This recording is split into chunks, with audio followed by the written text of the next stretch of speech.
За хүүхдүүд одоо энэ дасгалыг ажиллахын тулд ингээд нэг 3S-ийн 2, 2S-ийн 2, 2P-гийн 4 гэх мэт ингээд нэг SP гэж гараад ирээд байгааз. Тэгэхээр энэ SP гэдэг орбиталууд яаж гарч ирээд байгаа юм бэ гэдэг талаар өнөөдрийн хичээлээр бүгдээрээ үздэгье. За хүүхдүүдийн багштайгаа зүг гарчгаа тавиараа. Атомын орбитал электроноор дүүргэгдэх зүй тогтол. Атомын орбитал электроноор дүүргэгдэх зүй тогтол гээд гарчгаа тавих юм шүү.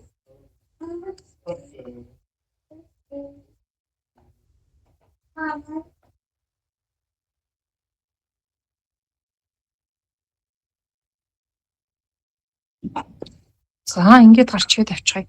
За тэгэхээр хүүхдүүдээ ийм юм байна л та. За бидний одоо дотн сайн мэд хүчилтөрөгч гэдэг элемент дээр авч үзье. Хүчилтөрөгч бол ингээд давхраатай тийм ээ. Давхраа болгон дээр нь электронууд байрлаж байдаг аа. За энэ бол бидний ингээд урд нь үзчихсэн хичээл байгаас хүчилтөрөгч эхний давхраандаа 2 электронтой. Хоёр дахь давхраандаа хэдэн электронтой вэ? 6. Яг үнэ. 6 электронтой. За 3 4 5 6. Тэгсэн чинь нааштай тийм ээ хүүхдүүд энэ электрон болгоно нь өөрийн гэсэн нэг тийм орбиталууд дээр явж идэм байна. Одоо энэ орбиталууд дээр байрлаж байдаг аа гэсэн үг. За одоо энийг ингээд дүрслэх юм болов шүү дээ тийм ээ. Одоо энэ атомын гол зэгтэн шүү дээ. За ингээд дугуй заалаар дүрслэх ингээд багш зогсцоо. За тэгээд ингээд тойроод ширээнүүд байрлал одоо ингээд давхруунууд явж байгаа хгүй хүүхдүүд ингээд 1-р давхраа, 2-р давхраа, 3-р давхраа гээд энэ дугуй заалд суух гэж байна гэж бодъё. За тэгсэн чинь 1-р давхраанд болохоор штэ те дандаа ийм дугуй ширээнүүд давхар шийдсэн. Бөөрийнхий ширээнүүд. Одоо 1-р одоо давхраанд сууж байгаа хүүхдүүдийн ширээн дандаа бөөрийнхий байна гэсэн үг. За 2-р давхраанд сууж байгаа хүүхдүүдийн ширээн нэг бол бөөрийнхий байж болно. Эсвэл гантел хэлбэртэй байж болох нэ. За 3-р давхраанд сууж байгаа хүүхдүүдийн ширээн бөөрийнхий, гантел, солбсон гантел. За багшийн бал жоох урсчлаа. За энэ солбсон гантел.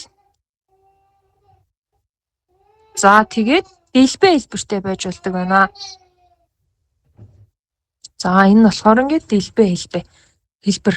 За тэгэхээр хардаа хүүхдүүдийн 1-р давхарт байгаа ширээн дандаа ямар хэлбэртэй байх ёстой вэ? Бөөрийнхий. Бөөрийнхий. 2-р давхраанд байгаа одоо энэ ширээнүүдийг нэртэй те орбитал гэж хэлээд байгаа байхгүй юу? Орбитал.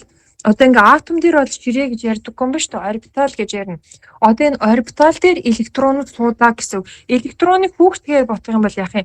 Хүүхдүүд ингээ багшаа тойроод юм дугуй зааланд суух юм ба шүү дээ. Тэрэн шиг электронууд цөмөө тойроод дугуй зааланд суудаг шүү дээ, тэ. За тэгээд яах нь суухдаа орбитал дээр суудаг юм байна. Өөрөөр хэлбэл электронууд ийм орбитал дээр суудаг. Өөрөөр хэлбэл ийм бидний хараа ширээ тийм ээ. За 2-р давхраанд ийм бөөрийнхий орбитал байж болно. Эсвэл гантел орбитал байж болно. За энэ бөөрийнхий орбиталыг нь S орбитал гэж нэрлэдэг юм байна. Ингээд бид нэр дугуй ширээ гэж нэрлэдэг шиг те атом дээр бол S орбитал гэж нэрлэдэг. Гантел хэлбэртэй байх юм бол P орбитал гэж нэрлэдэг юм байна. За 3-р давхраан дээр ийм дугуй, ийм гантел, эсвэл ийм хоёр шиг гантелтэй солбсон гантел хэлбэртэй байж болно.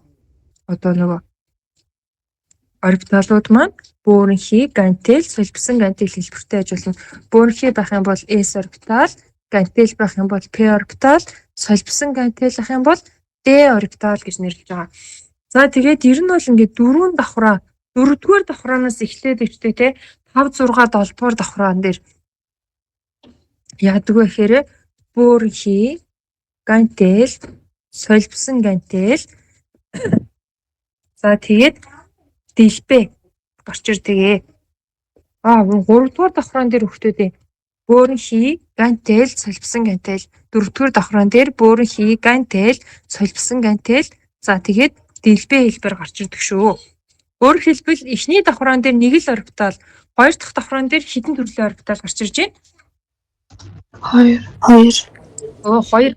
3 дахь давхраан дээр хэдэн төрлийн орбитал гарч ирж байна? 3. Дөрөвт дээр нь хэдэн төрлийн орбитал вэ? 4. Өө яг нь 4 төрлийн орбитал гарч ирж байна. За бид нэр одоо зүгээр энийг амьдрал дээр одоо энэ орбиталуудыг бодох юм бол багш нь дахиад нэг хэлээд үгүй. Багш ингэ байж илаа. За тэгээд тойроод ингээ хүүхдүүд одоо тий дугуй зааланд сууж байна. Хүүхдүүд нэг ширээн дээр суух юм байна. Тэр ширээг нь орбитал гэж хэлээд байгаа байхгүй юу? Өөрөөр хэлбэл атомын цөмийг тойрж байгаа электронууд маань одоо нэг юм орбитал дээр байрлалчихсан байдаг юм байна. За энэ тэгээд хэддүгээр давхраан дээр байна вэ гэдгээс хамаарат яг нь ийм янз янзын орбиталууд гарч ирдэг байх нэ. За S орбитал, P орбитал, за D орбитал, за тэгээд ийм 3 шиг гантел 3 шиг гантелах юм бол P орбитал, F орбитал гэж нэрлэдэг байна. Багшийн ханиад нөгөө нэг зүгээр болохгүй болохоор хоолой жоохон сонь ирвэнээд дээ шүү. Одоо бараг ингээд нэг сар аних гэдэг юм уу яагаад?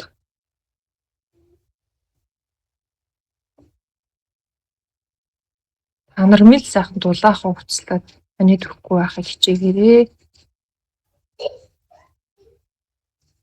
Японд нэг юм вирусны халдвар яваад байгаа юм байна л да. За. Гэхдээ яг эмчд үзүүлсэн чинь нэг сүртэй халдвар ушээ зүгээр гэсэн л дээ.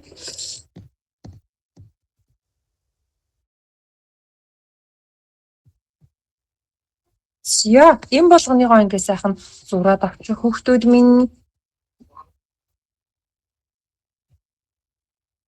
За, зурж явсан бол гараа буулгах туршлага дээрээ дараад өгчээ.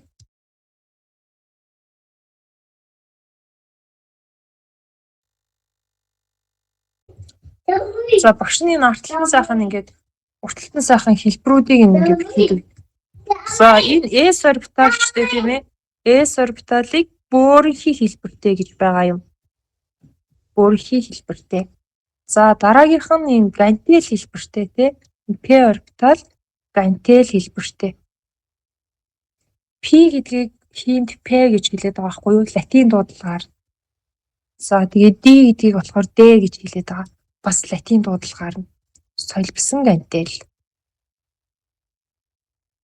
Энэ хэлбэр нь ямар хэлбэртэй юм бэ гэвэл солбисон гантел хэлбэртэй байх нь шүү дээ. За. Энэ цэцэг шиг нэг юм хэлбэр байгааз F. Үүнийг болохоор дэлбэ хэлбэртэй гэж хэлж байгаа юм. За, дэлбэ хэлбэртэй байх нэ.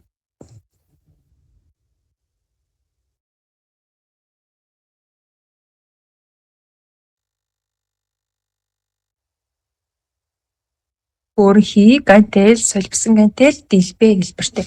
За, ийм юм байна. За, тэгээд хүүхдүүдээ хардаа энэ бөөрийнхий ширээн дээр болохоор үүтэй те дээд тал нь 2 хүүхд сууж болно. Өөрөөр хэлбэл бөөрийнхий орбитал дээр дээд тал нь 2 электрон сууж болно. За, гантел дээр болохоор дээд тал нь 6 электрон сууж болно. Солбисон гантел дээр дээд тал нь 10 электрон сууж болно.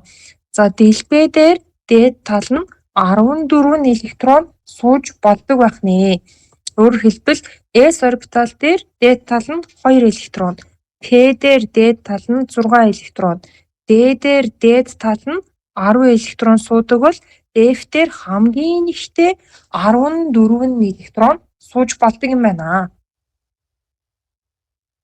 Өөрөөр хэлбэл хамгийн жижигхэн юм бөөрийнхий S орбитал юм биш үү те? Арай жоохон тэгээ багтаамж багтай дээдл нь 2 электрон л сууж болдог байна.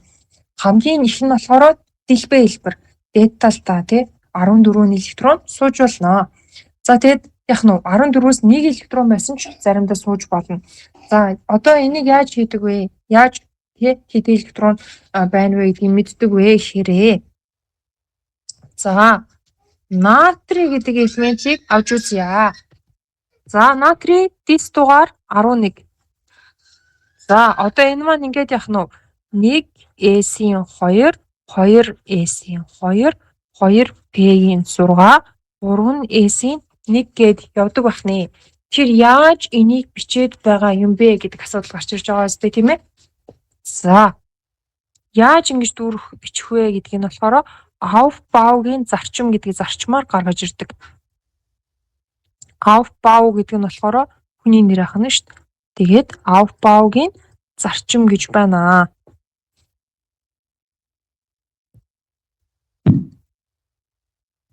За хүүхдүүд дэлгэрэнгүй харах юм бол ингээд бичээд харж болох нэ. За ийм нэртэй зарчим байдаг аа. За энэ зарчим дээр яадаг вэ гэхээр одоо ингээд нийт элемент болгон чинь нийт дээдлэл нь хэдэн давхраа байдаг вүлээ? Үеийн тоо дээдлэл нь хэд байдаг вэ? Оо яг зөв. 7 байдаг штэ. За ингээд 7 нь юу яана? Эхний давхраан дээр зөвхөн S орбитал, хоёрдугаар давхраа дээр S-с гадна P. 3 дээр болохоор S, P өөр юу вүлээ? D. Оо D. 4 дээр S, P, P тэгээд дараагийн F. F. Аха. 5 дээр бас S, P, D, F тийм ээ. 6 дээр ч гэсэн S, P, D, F. 7 дээр ч гэсэн S, P, D, F орбитал гэж бол гарч ирнэ. За, тэр хүүхдүүдээ хардаа 1S явлаа. 2S явлаа. Дараагийнх нь 2P-гийн араас 3S. Дараа нь 3P-гийн араас 4S. Aufbauгийн зарчим тийм ээ. Яг энэ сумны дагуу явна гэж хэлж байгаа юм. Дараагийнх нь 3D, 4P, 5S. Өөрөөр хэлбэл аль нь төрүүлж дүүргэгдэх вэ гэдгийг нь бол шийдэж байгаа гэсэн үг.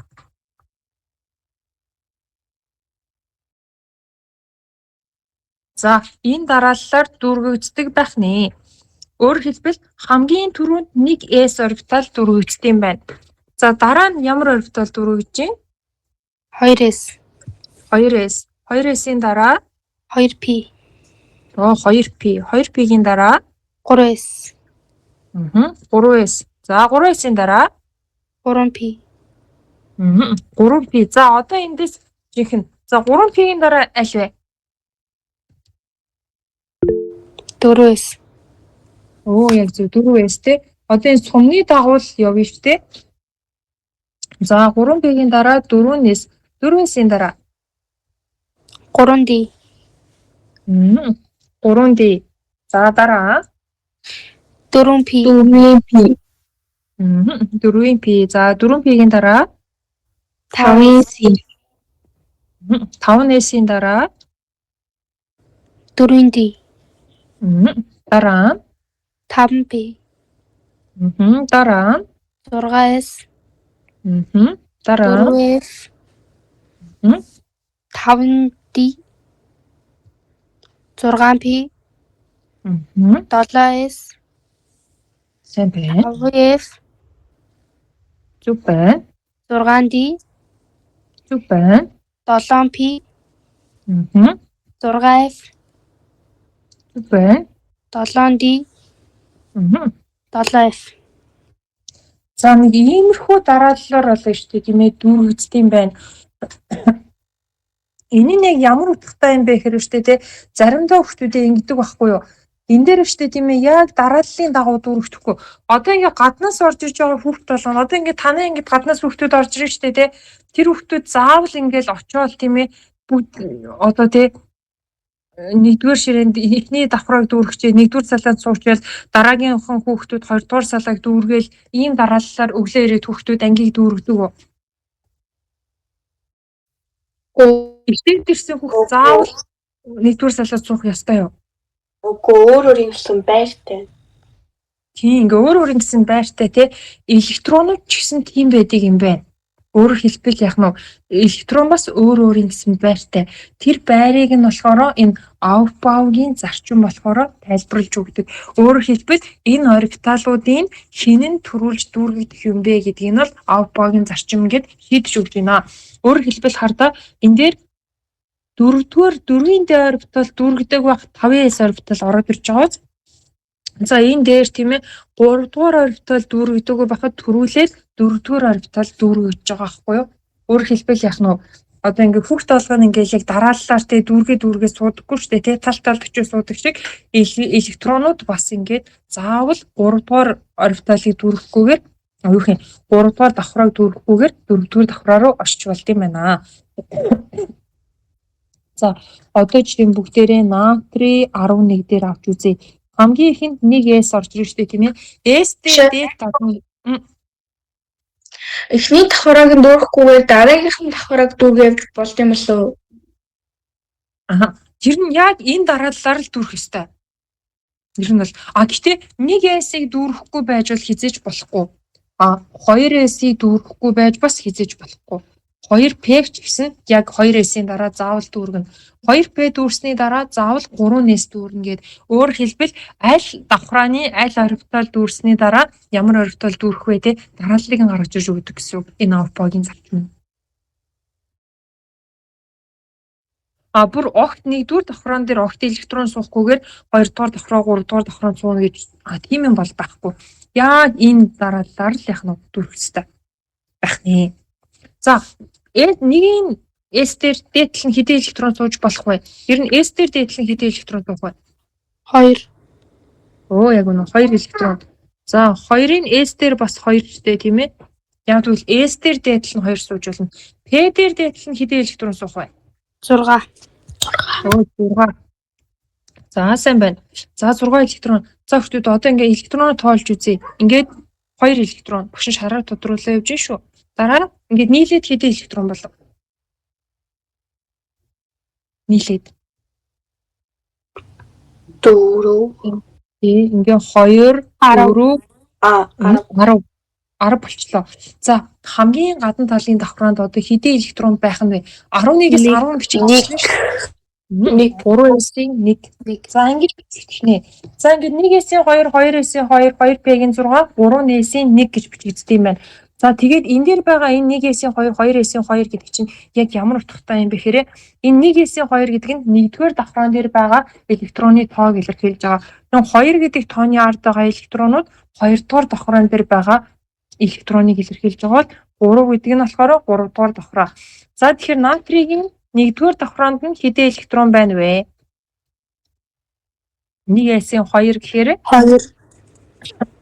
Яг үнэ. Ингээд нийт 2 электрон байгаас 2-р давхраанд нь нийлээд хэдэн электрон байна? 8. 8. 3-р давхраанд нь хэдэн электрон байна? 1. 1. За ингээд яг нь 2 8 1 гэдэг дараалал маань бол ингэж гарч ирд юм байна. Өөрөөр хэлбэл энэ ингээд электронууд орбиталуудаар ингээд суугаад тэгээд яг нь нэг давхраанд хэдэн электрон байгааг нь бол ингэж тоож тавьж гинэ гэсэн үг. За дэс дугаар 9-р элементээр бичээд үзье. 1S-ийн хэд вэ? 2. 2S-ийн хэд вэ? 2.